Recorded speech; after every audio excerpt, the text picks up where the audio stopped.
The Washington Mystics are an interesting dynamic with their team. The youth of the team, combined with very, very little vet presence, has questions arising for me. Because when I'm watching, it almost seems like the glue to their team is Michaela Onyenwere, as she is the 26-year-old old lady vet on this team, playing in her sixth season, having played for the New York Liberty, the Phoenix Mercury, and the Chicago Sky prior to moving over to the Washington Mystics this season. She was an assistant coach for the UCLA Bruins national championship team that Angela Dugulich and Lauren Betts were both a part of. And her role since returning from injury early this year is pretty big from what I've been seeing. Now, I do have questions. I wonder aloud if it's the best idea because I do wonder if it's holding some of the younger players back. But the way the Washington Mystics, in particular Sydney Johnson, is utilizing Michaela Onyenwere is definitely interesting. Let's talk about it right here. Welcome back, everyone, to another edition of Washington Mystics Unfiltered, powered by Come On Now, the podcast. I'm your host, Rudy Rodriguez Show. Hit that like button, subscribe, hype, ring the bell, leave your comments. I appreciate y'all as always. Trying to get this thing up to 1,000 subscribers, folks. Man, we are right there when it comes to the hours for monetization, and I appreciate it. But man, help me get these subscribers up, man. I am doing as much as I can with the content, as they don't provide a whole lot of information, man. Seriously here. But I thank y'all, seriously, from the bottom of my heart. We're trying to grow this as quickly as possible. Now, Michaela Onyenwere was drafted in 2021. She was the Rookie of the Year in 2021. Now, don't let that fool you. She's 26 years old, turns 27 in August. She's 6 foot tall. She's listed at 202 pounds. I've not seen the weight on players listed all that often, so the fact that her weight is listed there is crazy. And she is a thick 202 because she's like a thick, like strong looking 202 because she does not look like a 202 pound woman. She was a first round pick by the New York Liberty, 6th pick overall, and she was the Rookie of the Year with the New York Liberty, and won that award, averaging 8.6 points per game and 3 rebounds per game. I mean, honestly, might be the worst rookie class that the WNBA has probably ever seen before, to have someone win the Rookie of the Year award with those type of numbers. She lasted in New York for 2 years. The first year, she started 29 games. Second year, she was relegated to the bench, coming off the bench. And realistically, for most of her career, Michaela Onyenwere was a back-end role player. I'm trying to avoid being mean, but realistically, a back-end role player who started some, came off the bench some, never played more than 24 minutes in a game on average, and realistically is a player who I had no idea what to expect from in this situation. Now, clearly, Sydney Johnson thought that Michaela Onyenwere would be a major piece to the puzzle, and rather than, in my opinion, starting Cody McMahon at small forward, he has decided to start Michaela Onyenwere. Initially, he started Cassandra Prosper over Cody McMahon, and then when Michaela Onyenwere got back, he started Michaela Onyenwere. It's weird.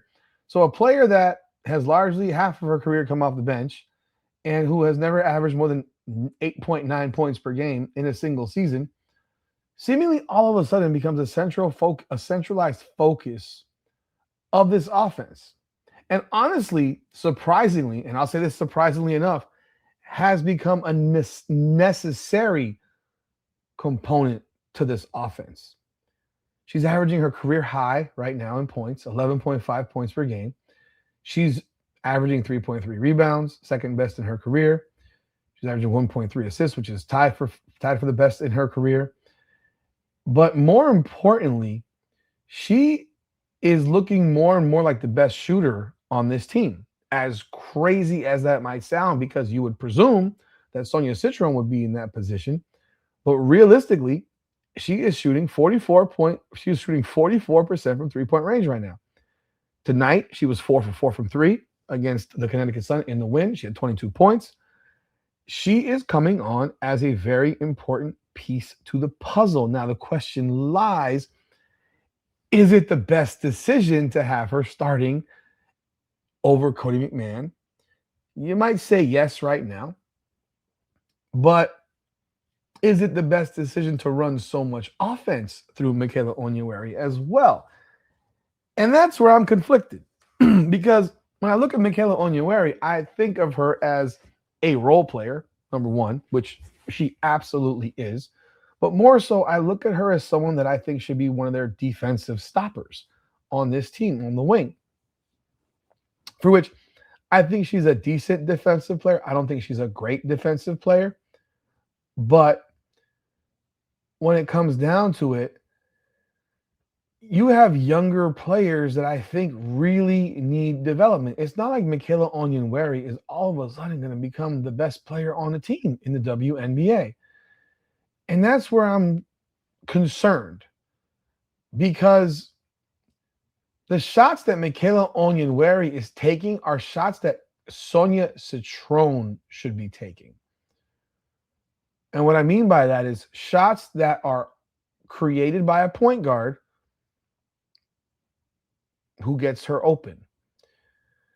But unfortunately, the point guards on this team don't seem to get people open. So it's just one of those weird things, because most of Michaela Onyenwere's three-point shots are open looks. They're wide open looks, in fact. She has scored so far this season. I mean, she has the last two games. Last three games. Before tonight, her last three games, she had 17, 17, and 17. She has 5 double-digit games. Now, here's the thing. They're 3-2 in those games, but the last two of the last three where she had 17, they lost those games. They lost to Indiana. They lost to the Liberty. They got crushed by Liberty. They beat Toronto by 1, a game that was a fluke and a prayer, 20-foot fadeaway jump shot by Sonia Citron for being 3 straight losses. So you had 3 straight games in which she scored 17 points and lost. Now they won tonight again with 22 points from her. This is her season high. But I got to wonder, does the more Michaela Onyenwere score take away from other players who you really need to start seeing something from? Because, again, Michaela Onyenwere is never going to be the number 1 option on the team or the number 2 option on the team. But it seems more and more like she is becoming that on this team, because she can shoot the ball seemingly better than other players. She took 15 shots a couple games ago. She took 10 last game. She took 12 tonight. So you're seeing more and more and more with her in the offensive scheme. And I wonder a lot if, is it part of design or is it part of necessity? Is it because Sydney Johnson just doesn't trust other players? Now, is she a better shooter than Cody McMahon? Absolutely. Is she a better shooter than Kiki Iriafen? Of course she is. Is she a better shooter than Cassandra Prosper? Absolutely. I mean, look, the data is the data. She's shooting 44% from 3. And she's taking a chunk of shots from 3-point range. So it's not completely crazy at this point. I mean, right now, she took 7 threes in one game, 4. Okay, so from game 1 to game, so 1 of 3 shots was a 3, 7 of 10 were threes, 4 of 5 were threes, 2 of 6 were threes, 2 of 3 were threes, 4 of 7 were threes, 3 of 15 were threes, 2 of 10 were threes. Tonight, 4 of 12 were threes. So she's taking a lot of 3-point shots. So I got to wonder, is that a necessity? I know I'm rambling a little bit here, but I still wonder aloud, is it better for this team for her to score that many points? Is it better for this team for Michaela Onyenwere to be scoring that many points? And that's the question I have. What do y'all think, man? I'm curious to know what people think, because I feel like they're running a lot of offense for her. And I'll be real, I think that's the wrong decision for a young team, to be running offense for a role player vet. I just do. And tonight, I feel like they ran a lot for her while having Lauren Betts camp out in the paint and barely get her any touches down low. It was weird. And they did win the game, but she scored 22 points. But it just doesn't. I don't know what to. I'm. This is one of those things where I'm asking questions. I'm trying to figure it out because this is a player who never did crap for 5 years. Really, rookie of the year, averaging under 9 points per game. I mean, give me a break. So, a player that never did anything, and now all of a sudden has all of this being put on her to be more than she's been. Like, when did this all of a sudden happen that she's become more than she is? I'm I want to see more. But I feel like they're moving in a direction where they're making her a real part of the offense. Where to me, she's nothing more. She should be nothing more than a fourth or fifth option role player. Like, quite frankly, I would rather see Georgia Amore take more shots than her.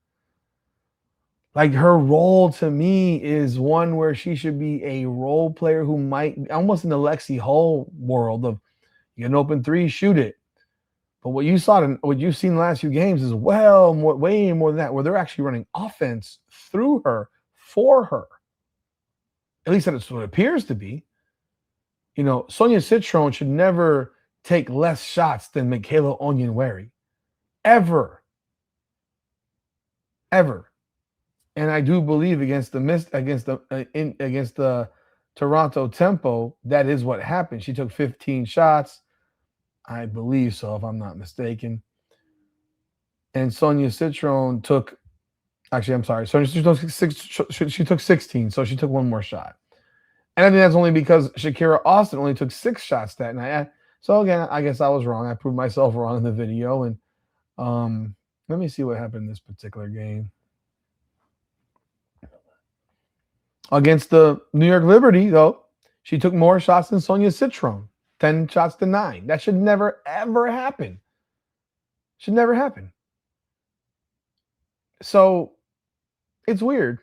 It's weird. It's a weird dynamic. This team has got, it's almost like this team is a walking, talking, all season long experiment. And it's almost like we're playing with parts and pieces to a puzzle to see what pieces to the puzzle fit and which ones don't fit. And I do think she fits.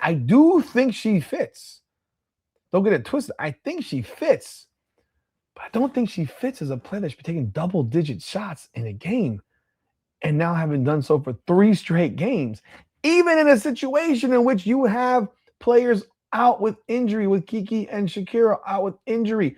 I need Lauren Betts taking 15 shots. I need Cody McMahon taking more shots. I need Sonia Citron taking 20 shots. Not 13 like she did tonight. So what do y'all think? What do you think of the role of Michaela Onyenwere on this team? I do think she comes across as somewhat of a leader in this group because she is the old lady vet per se, and then has relationships with Lauren Betts and Angela Duga-Leach, as well as the assistant coach for that team that won the championship this past season. But what do y'all think of her role? Because, I mean, it's definitely an interesting one that you see developing before you, but you're wondering, is it the best way to do it for a team with this much young talent when you want to really develop the young talent? Like, Michaela Onyenwere is going to be a role player forever. Cody McMahon could be a dog. Lauren Betts should be a starting center. Those two, and Sonia Citron has to be pushed to be a shot taker. Michaela Onyenwere is fearless. She's not afraid of the moment. But they need Sonia Citron to not be afraid of that moment. Like, I'm not going to count that fadeaway 20-footer. She had to shoot the ball. The ball landed in her hands. There was 2 seconds to go. She had to do it. It wasn't a choice. So, y'all let me know your thoughts in the comments. Hit the like button and subscribe to the channel. This is Watch the Mystics Unfiltered, powered by Come On Now, the podcast. Come on now.